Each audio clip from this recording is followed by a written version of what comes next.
नमस्कार and welcome to study glows. मैं हूं प्रशांत मावानी। दोस्तों, आज एक बहुत ही इंपॉर्टेंट विषय पर हम डिस्कशन करने वाले हैं। It's about Mulund train bomb blast. एक टेररिस्ट अटैक हुआ था 13 मार्च 2003 की ये बात है।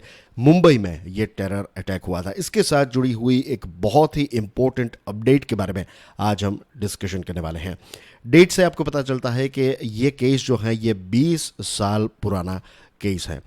तो मुंबई की लोकल ट्रेन में आज से 20 साल पहले एक बॉम्ब ब्लास्ट कंडक्ट करवाया गया था। ये बॉम्ब जो है ये फर्स्ट क्लास लेडीज कंपार्टमेंट में रखा गया था और लश्कर तैयबा नाम की जो पाकिस्तान बेस्ड एक टेररिस्ट ऑर्गेनाइजेशन है उसने इस ब्लास्ट को कंडक्ट करवाया था।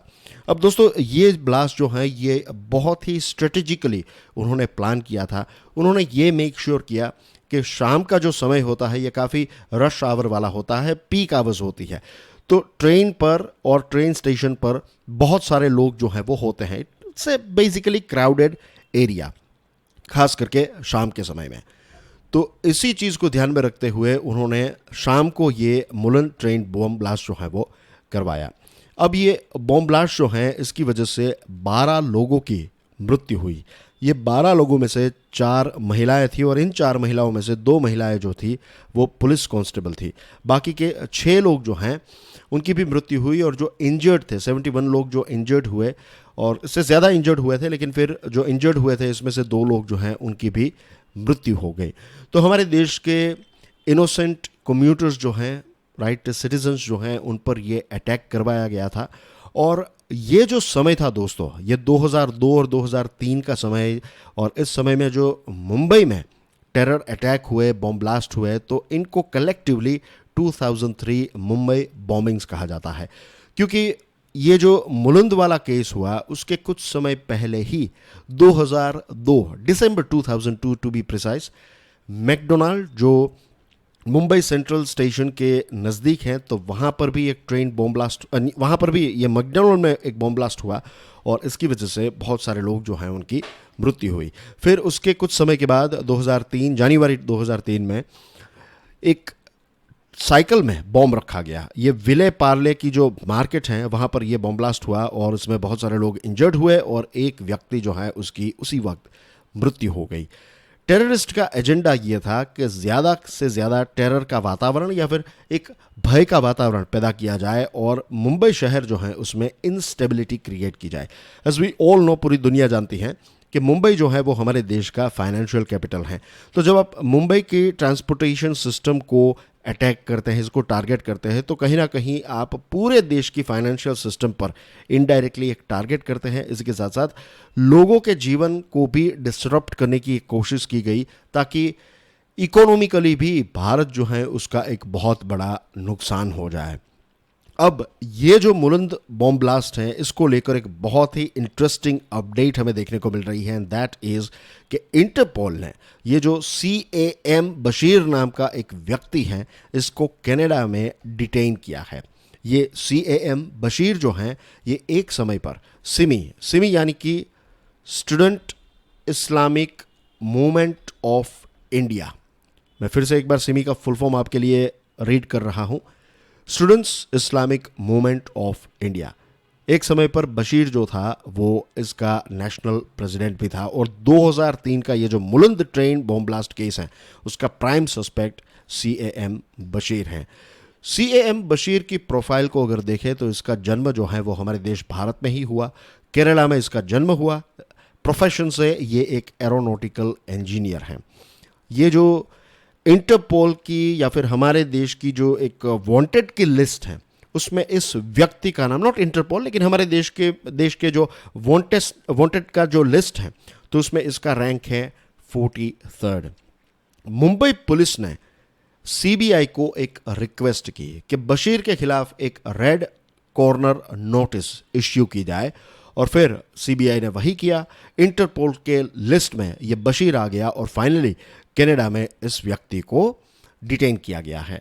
अब मुंबई क्राइम ब्रांच जो है उसने एक स्पेशल कोर्ट को अपील की है, एक रिक्वेस्ट की है। रिक्वेस्ट ये है कि ये बशीर जो है उसका DNA टेस्ट करवाया जाए ताकि उसकी आइडेंटिटी जो है वो फॉरेंसिकली मेक श्योर की जाए और ये जो बशीर है उसका परिवार केरला में रहता है। एंड वी ऑल नो कि एक फिल्म भी अभी कुछ समय पहले रिलीज हुई थी, राइट, और उसमें हमने देखा कि किस प्रकार से रेडिकलाइजेशन जो है वो एक बहुत बड़े लेवल पर होने लगा है, खासकर के सोशल मीडिया और इस प्रकार के प्लेटफॉर्म्स का इस्तेमाल करते हुए यंगस्टर्स जो हैं उनको ब्रेन वॉश किया जाता है और फिर उनका दुरुपयोग इस प्रकार की एक्टिविटीज़ जो हैं उनमें किया जाता है।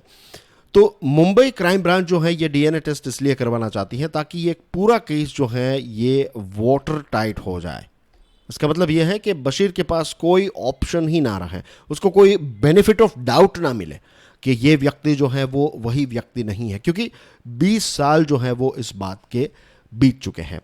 अब कोर्ट जो है उसने मुंबई क्राइम ब्रांच को ग्रीन सिग्नल दिया है कि हाँ आप जाइए और केरला में जो ये बशीर है उसकी बहन रहती है जिसका नाम है सुहारा बीवी इब्राहिम कुंजी, तो इस बहन का आप डीएनए लीजिए, बशीर के डीएनए के साथ इसको मैच कीजिए, मेक श्योर कीजिए कि फॉरेंसिकली ये दोनों जो हैं वो रिलेटेड हैं, ये भाई बहन हैं। तो एक बार ये साबित हो गया, दैट मीन्स कि जो कनाडा में डिटेन किया गया व्यक्ति है वो वही व्यक्ति है जो 2003 का प्राइम सस्पेक्ट है। कोर्ट ने पुलिस को सैंपल्स लेने की अथॉरिटी दी है और कहा है कि जो सबसे नज़दीक की गवर्नमेंट की हॉस्पिटल है केरला में, वहाँ पर जाकर आप ये टेस्ट जो है उसको करवा लीजिए, ताकि ओवरऑल स्पीड जो है वो भी थोड़ी तेज़ रहे, थोड़ी फास्ट रहे, पूरी ओवरऑल पेस जो है ऑपरेशन की वो फास्ट रहे। इसी के साथ साथ कोर्ट ने ये जो कुंजी परिवार है उसको भी आदेश दिया है कि आप इन्वेस्टिगेटिंग एजेंसी के साथ कोऑपरेट करेंगे। अब ये जो कुंजी परिवार है उसने कोर्ट को ये बताया है कि उनका एक भाई था, इसका नाम था कुंजी कादर। इस व्यक्ति की मृत्यु तो 2023 में 6 मई 2023 को ही हो चुकी है। बेसिकली इस परिवार का जो लॉयर है उसने कोर्ट को ये बताया है कि यहाँ पर हमारे साथ ज़बरदस्ती हो रही है, राइट, किसी और व्यक्ति के लिए, किसी अनजान व्यक्ति के लिए हमें फोर्स किया जा रहा है कि हमारी डीएनए टेस्ट जो है वो करवाई जाए। तो ये इस परिवार के लॉयर ने कोर्ट के सामने ये एक प्रकार का स्टैंड जो है इस परिवार का वो रखा है। एनीवेज, कोर्ट जो है वो अब इस चीज़ को हैंडल करेगी, पुलिस जो है वो इस चीज़ को हैंडल करेगी। Let's talk about Bashir. Bashir जो है ये अर्ली 90s में पाकिस्तान गया था। अब ये अर्ली 90s जो है ये एक बहुत ही इम्पोर्टेंट पीरियड है, क्योंकि यही समय जो था उस समय से ही जो इंटर सर्विस इंटेलिजेंस है, पाकिस्तान की जो खुफिया एजेंसी है, उसने बहुत सारे ऐसे कैंप्स पाकिस्तान में स्टार्ट किए थे और यहाँ पर जो हमारे देश के जो यंग मुस्लिम्स हैं उनको ब्रेन वॉश किया जाता था, उनको पाकिस्तान जो है वो इनवाइट किया जाता था कि आप यहाँ पर आइए, और फिर वहाँ पर टेरर कैंप में इनको ट्रेनिंग दी जाती थी। और आज के समय में ये चीज़ जो है वो नेक्स्ट लेवल तक पहुँच गई है, क्योंकि आजकल के जो टेरर अटैक हो रहे हैं इसको लोन वुल्फ कहा जाता है। लोन वुल्फ यानी कि उस व्यक्ति को किसी और देश में जाने की ज़रूरत नहीं है, ऑनलाइन ही इस प्रकार की ऑर्गेनाइजेशंस जो होती हैं वो ब्रेन वॉश कर लेती हैं, कैसे हथियार को यूज़ करना है, फिर इलीगल मार्केट में से वो हथियार खरीद लेंगे और फिर अपने ही देश के जो सिटीजन्स हैं उन पर अटैक करवाते हैं। कुछ जगहों पर, जैसे कि यूरोप में हमने देखा था, फ्रांस में ऐसा हुआ था, रशिया में ऐसा हुआ था, इंग्लैंड में हुआ था कि जब हथियार नहीं होते हैं तो जो कार्स होती हैं उनका इस्तेमाल किया जाता है, क्राउडेड एरिया में कार लेकर लोगों को कुचला जाता है। तो इस प्रकार के लोन वुल्फ अटैक जो है वो आज के समय में काफ़ी ज़्यादा बढ़ चुके हैं। तो मोस्ट इंपॉर्टेंट चीज़ इज़ कि ये बशीर जो है वो 90s का जो समय था, जो फर्स्ट बैचेस तैयार हो रही थी इस प्रकार के टेररिस्ट्स की, तो उस टेररिस्ट बैच का एक मेंबर था ये बशीर। और पुलिस को कैसे पता चला बशीर के बारे में? कुछ सिमी मेंबर्स को पुलिस ने अरेस्ट किया और फिर ये सिमी मेंबर्स ने पुलिस को ये बताया कि ये बशीर ही था जिसने इन सबको इन्फ्लुएंस किया था। बशीर बहुत ही पैसे वाले परिवार से आता है, तो बार बार वो अलग अलग लोकेशंस जो है वो चेंज करता रहता है। कुछ समय के लिए वो दुबई था, फिर शारजाह गया, फिर सिंगापुर गया और अब वो फाइनली कनाडा गया और वहाँ पर इसको डिटेन किया गया है। सऊदी अरेबिया में भी बशीर जो है वो टेरर कैंप्स चलवाता था। वहाँ पर यंग मुस्लिम्स जो हैं उनको ब्रेन वॉश करने का काम, उनको रेडिकलाइज करने का काम जो है ये बशीर ने किया है।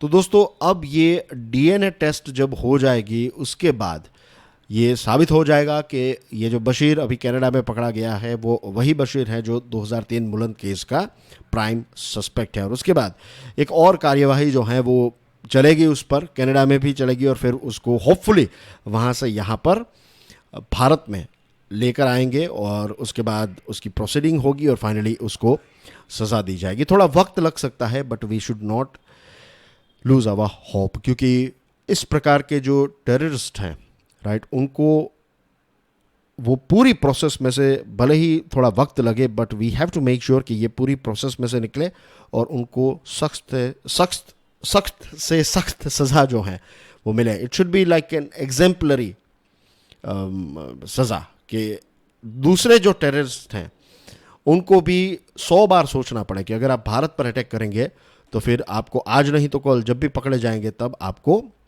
एक समय पर सूली पर तो चढ़ाया ही जाएगा, isn't it? So that's everything.